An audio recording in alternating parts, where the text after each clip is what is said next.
Today's Gospel is taken from the Gospel of John, chapter 14, verses 1 to 14. Jesus, the way to the Father. The first verse says, "Do not let your hearts be troubled. Believe in God, believe also in me." What troubles your heart today? For me, the list is long and it's not pretty. I think about coronavirus around the globe. I think about persecution of Christians, about those who are grieving and mourning the death of a loved one. I think about families that are struggling, spouses that are divorcing, children that are hungry. I think about my own sorrows, losses, and disappointments. Despite what Jesus says about not letting our hearts be troubled, my heart is troubled, and I suspect you might be too. What is troubling your heart today? None of us get through this life without a troubled heart. I don't think we can look at the pain of the world today, the suffering of a loved one, or our own wounds and hurts, and not have a troubled heart. It is not hard to understand why this text is so often used in burial liturgy. Death troubles our hearts, and we want to find some balance, stability, and harmony. This text, however, is about more than afterlife. It has something to say right here and right now. It speaks to the very circumstances that trouble our hearts today. Think about times when your heart has been troubled. Maybe it is now. What does that feel like?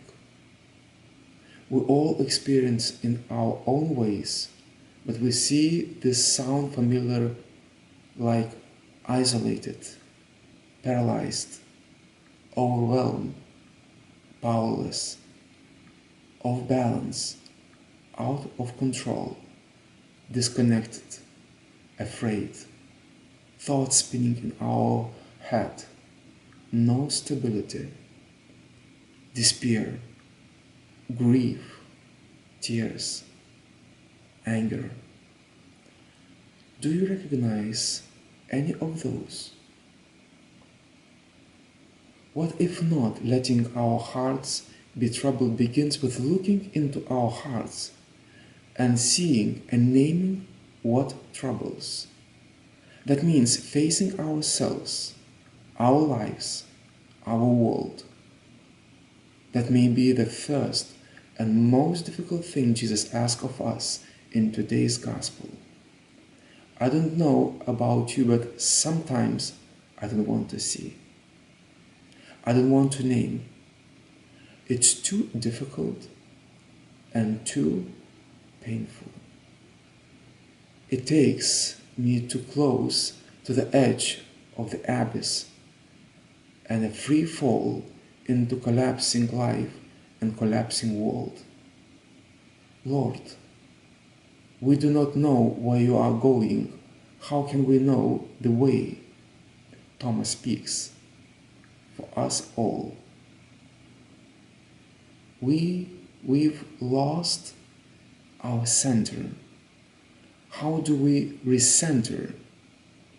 Where do we go when it seems everything is collapsing around us? Here is the paradox. Sometimes we have to lose our center in order to find it. I want to be clear about this. I'm not suggesting that God purposely decenters us. Decentering happens. It's a part of our life. It's a part of our human condition. Sometimes it comes out of circumstances we didn't create for ourselves. Other times it's consequences of our choices and actions. Regardless, Jesus says that it's not a place to stay or a way to live. It is not the life He lives and offers us. If your heart is troubled, then it's time to recenter. Recentering doesn't mean our hearts won't be troubled again. It doesn't necessarily fix the problem, whatever it might be. It means that our lives are tied up to something greater than ourselves. It means that our hearts are held secure by the divine life, and we are not free falling into the abyss. Jesus is reminding us that there is a center, and it is not us. It's not Canada and its laws, our constitution. It's not the church and her creeds and doctrines. It's not our success, accomplishments, positions, or power. We do not have to be the center, nor do we need to establish it. In fact, we can't. Instead, we awaken to it. We already know the way and the place of this center. Jesus says, Lord, show us the Father, and we will be satisfied. Philip says to Jesus. He is bought into the lie that the Father is apart from, outside of, and distant from himself. The center, however, is within. The Father's house is within. The kingdom is within. Wherever you go, there is the center. Wherever you face, there is the center. Whoever you are, there is the center. Regardless of what troubles, there is the center. Wherever you are, there is the center. Not because you are the center, but because God is within. In the language of today's gospel, the center is the Father's house, and there is many dwelling places in this house. In the Father's house, there is a dwelling places for every troubled heart. I'm not talking about the afterlife, and I'm not talking of this as some kind of celestial dormitory for those who have enough right belief and right behavior. I'm talking about the dwelling places and the ways of God's life intersects our own,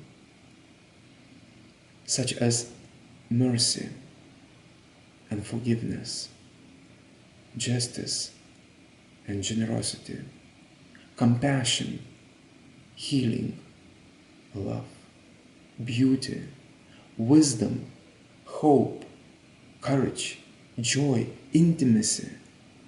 These are the dwelling places for the troubled heart. Places of recentering. Every time we live into and express the divine attributes in our ways of being, with our words or by our actions, we regain our center, we restore balance, and we take up residence in the Father's house. Amen.